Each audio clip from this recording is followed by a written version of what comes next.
This is your week 2 assignment review. I have your sculpt up in front of me. And just looking at this, I just want to make a couple comments on the base sculpt before we proceed to the scapulohumeral rhythm. And the main comment that I have on the base sculpt has again to do with over modeling.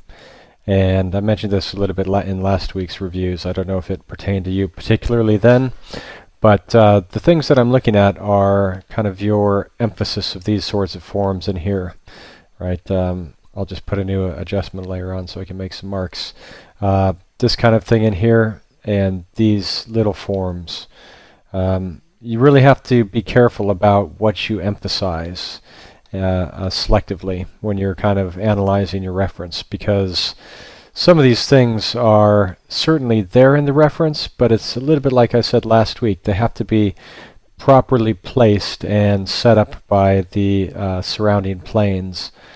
Otherwise, they'll come across as or misinterpreted, really.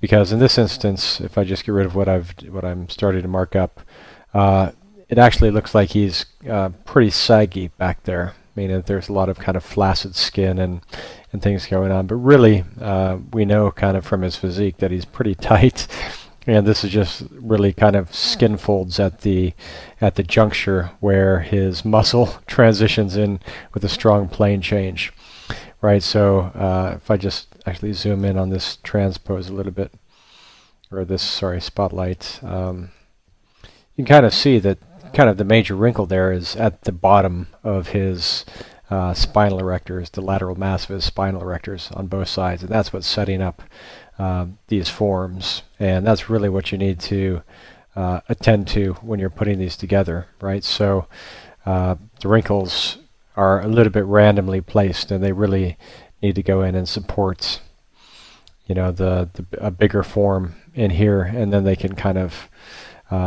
logically make sense coming off the bottom, right? And likewise with this one, I'm going to have to undo this. Hopefully I have enough undos because it's not on a layer and it's stuck to your base mesh. Okay, so I'll just record on this layer.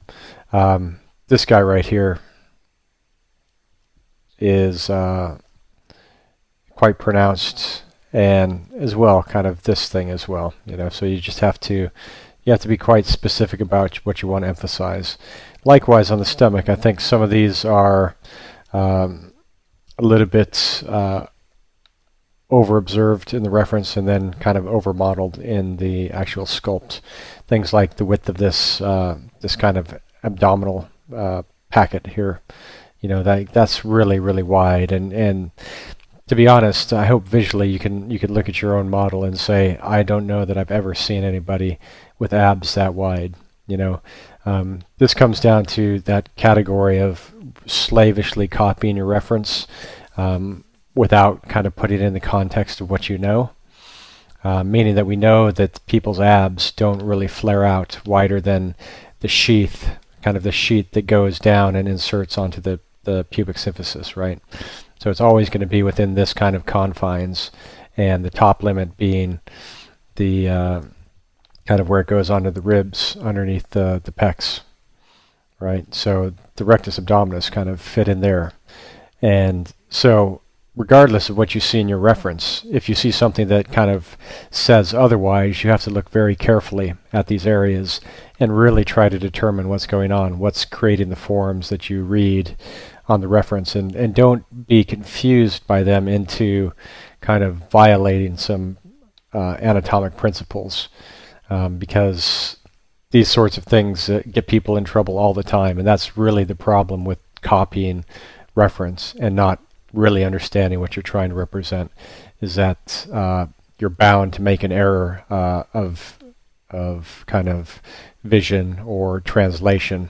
And when you do, you kind of fall into a trap, and that trap is, you know, that things start to take on the form of shadows or cast shadows or things that aren't actually there in the actual person in life, but just happen to be there in a particular photograph under particular lighting in a particular pose, right? So you just really have to kind of combine your vision and what you see with again what you know, because that's really important to trust kind of what you kind of have learned anatomically, right? And so you can see that his muscles don't really flare all the way out to the side like you had him, and all these are the limits of these muscles going top to bottom are all fairly in line. There's none that kind of do a big jump out, right? And that's what I'm trying to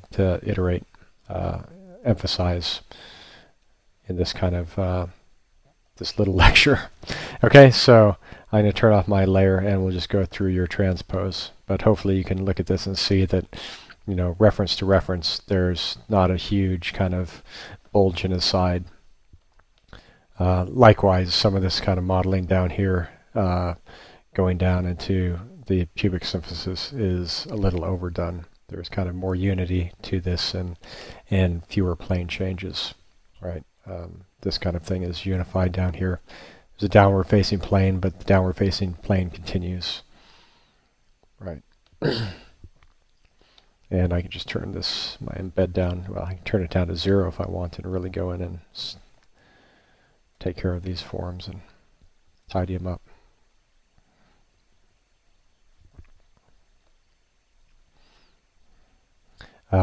So anyways, let's look at your scapulohumeral rhythm. Okay, and primarily I just want to see the articulation of the scapula and kind of relatively how much the acromion process unveils itself through the 90 and 180 degrees, right? Because we want it to kind of get the appropriate gesture as it starts to twist back at the head of the clavicle. So actually I think these are really nice. As soon as he goes out of the kind of default pose, you've kind of gotten rid of some of the over modeling that was there in the kind of the skin folds and things that were really emphasized, and this starts to look good. It has good relief and pretty good volumes. And then around the front, likewise the chest is looking pretty good. The chest still has a few things that are a little bit too emphasized through here. Maybe it's just kind of a little bit of over modeling, but it's not terrible. One thing to pay attention to is in this pose, even though the front deltoid and the pectoralis major are separate, they really do become kind of unified in this lower section down here. You don't really see a separation between the two, not as pronounced as you have it. So right down here, you won't see that. These bodies will really kind of be convergent in this area. And I'll just pull up the reference to find this pose, and we'll have a look at 90 degrees. So specifically, I mean, you kind of see out here that in this lower third, kind of separation in this first half of the deltoid, but then in kind of the lower half, that's where the pectoralis, clavicular section of the pectoralis major and the deltoid converge. Okay.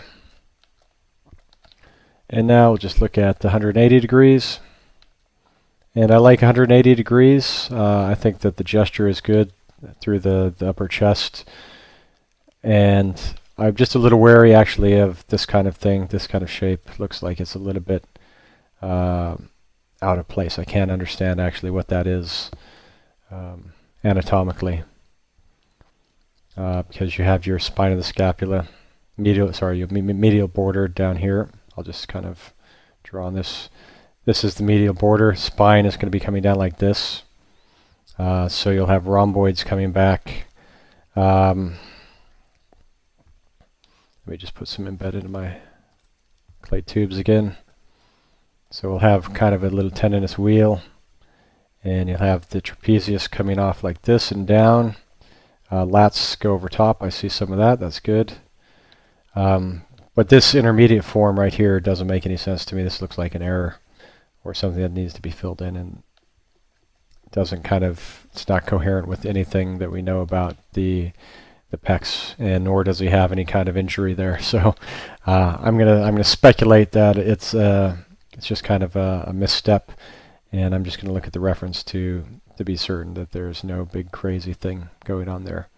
And I don't see it. So maybe it's just an artifact or something that you left in or forgot to take out.